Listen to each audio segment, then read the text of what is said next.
Hi guys, akkam jirtan nagaa jirtu jirra alhamdulillah namoo creativeedha hadda appii galii irraa argachuu dandeettan tokko isiniif inneerra isa kana akkamitti akka fayyadamuu dandeenyu walumaan laallaa kanaafuu YouTube keenya subscribe gochuudhaan nu jajjabeessaa isiniin jenna.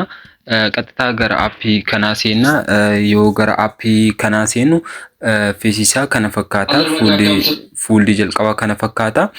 Kanaafuu maal goona amma appii kana keessatti akkuma TikTok waliin waan wal fakkaatuuf jalqaba irratti jalarraan mallattoo akka manaa tokko argaarra as biratti okay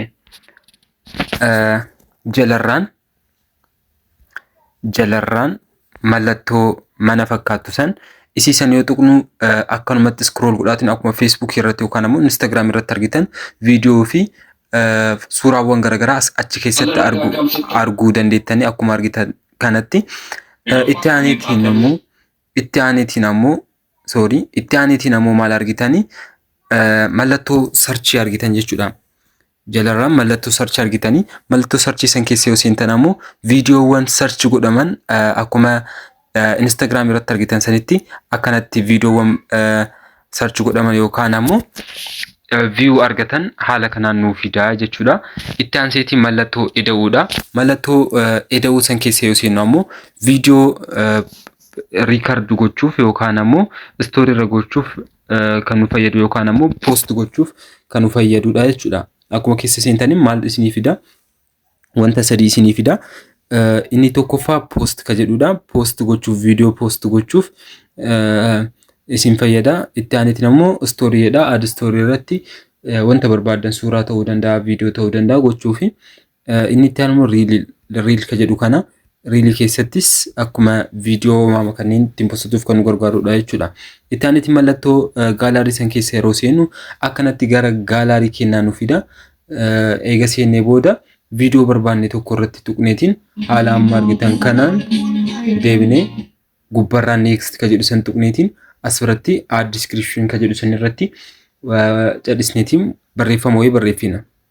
Football jenneetiin waa'ee kubbaa waan ta'eef achiin booda hashtag ka jedhu san biratti ammoo deemneetiin hashtaagiiwwan jiran keessaa kan barbaanneen filannaa achiin booda dan jennaanii deemneetiin gubbarraan share ka jedhu san yeroo tuqnu viidiyoo san maal gooneerraa postneerraa jechuudha. Post godhamaarraa jechuudha. Itti aaneetiin mallattoo eda'uu san itti aanee dammoo mallattoo notification yookaan ammoo mallattoo dawulii takka jirti.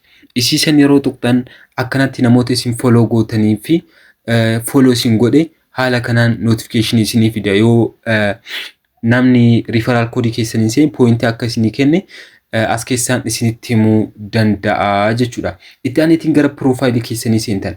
Gara profaayilii keessanii yoo seentan haala kanaa isinii fida. Haala kana isinii fida. Maqaan keessan hin jira, baalaansiin keessan hin jira. Haala kanaan isinii fida jechuudha. Haala kanaan gara profaayilii keessan yoo seentan haala kana isinii fida. Nu point irra gooneetiin haala kana isinii fida. Haala kana yoo isinii fidu profaayiliin keessan hin jira, namni follow gootan hin jira, viidiyoo hamma post gootan hin jira. Akkanatti isinii ta'a jechuudha. Jalarraan akkuma argitanitti professional dashboard ka jedhu san keessa yoo seentan ammoo akkanatti isinii fida.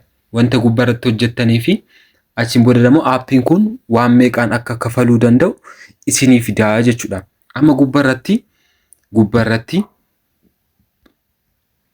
bakka kanatti yoo ilaaltan bakka lamaan kanneen yoo ilaaltan jalqaba irratti appiin kun viiwuun isinii kafala. Viiwii 1,000 $0.1 isinii kafala. Viiwii 1,000 $0.1 isinii kafala. Itti aaneetiin ammoo kan lammaffaa san bira yoo deemtan ammoo referral koodii keessan yookaan ammoo liinkii isin ergitanii nama aappii buufateetiin fayyadameef ammoo yookaan bansiistaniif ammoo 0.15 nama tokkoon jechuudha. 0.15 isinii herreegaa jechuudha nama tokko. Nama 10 yookaan ammoo 8 yoo affeertan $1.2 argattanii jechuudha. Nama 8 affeeree ammaan meeqa argadheera? Nama 8 affeereetiin $0.2 argadheera jechuudha. Baalaansiin kiyya kana fakkaata jechuudha. Ka gubbarratti argitan kun baalaansii kiyyaa jechuudha. haala kanaan namoota garagaraa affeeraatiin as biratti yoo doolaara 10 yookaan ammoo achi ol isinii ta'e maal gootanii jalarraan bakka as biratti jalarraan baafachuu dandeettan. Akkamitti baafattan kan jedhu dammoo viidiyoo biraatiin kan laallu ta'a. Gara Binance ergitaniitiin achi keessaan doolaara san gurgurtaniitiin baafachuu kan dandeettanidha jechuudha. Itti aanutiin ammoo gubbarraan qara seennee turre gubbarraan iddoo kanarratti soshaalii fi point kan jedhu kana jira. Amma kan maal ilaalle sooshaal kan jedhu san keessa ilaalle itti aanutiin point kan jedhu san keessa yeroo seennu akkanatti nu fida. Pointiiwwan nu qabnuu fi hamma isaa herreegeetiin nu fida. Haala kanaan nu fida jechuudha. Achiin booda itti aanutiin ammoo Passes kan jedhu kanneen keessa yeroo seennu aappiin kun akkuma kiriptootitti pointii isaa kunis list ta'eetiin gurguramuu waan danda'uuf gatii isaan beekamu as biratti guyyoota nu kaa'eera. Juun 1, March 1, February kan jedhu kanneen nu kaa'eera.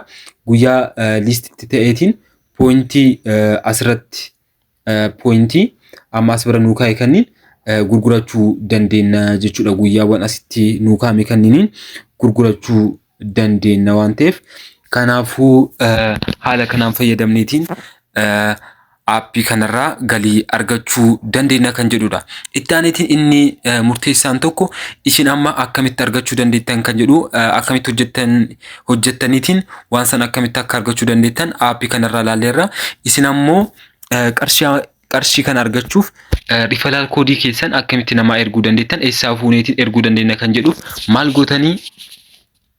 gootanii rifalaal linkii keessan ergachuuf gara gubbarraan tuqaa 3 kanneen tuqaa 3 sanii yoo tuqtan haala kanaan jalqaba irratti invite a friend and earn points kan jedhu kana si'a takkatti tuqtan jechuudha. Yoo tuqtan akkanatti isinii fida. Copy this link kan jedhu kana jalarraan copy this link kan jedhu kana isa kana mallattoo tana tuqxaniitiin copy godhattaniitiin teelegiraamii keessan keessa kaa'attanii jechuudha. Achiin booda namoota garagaraa affeeruu yoo barbaaddan teelegiraamiidhaan ergaatiin affeeruu hin dandeettanii jechuudha.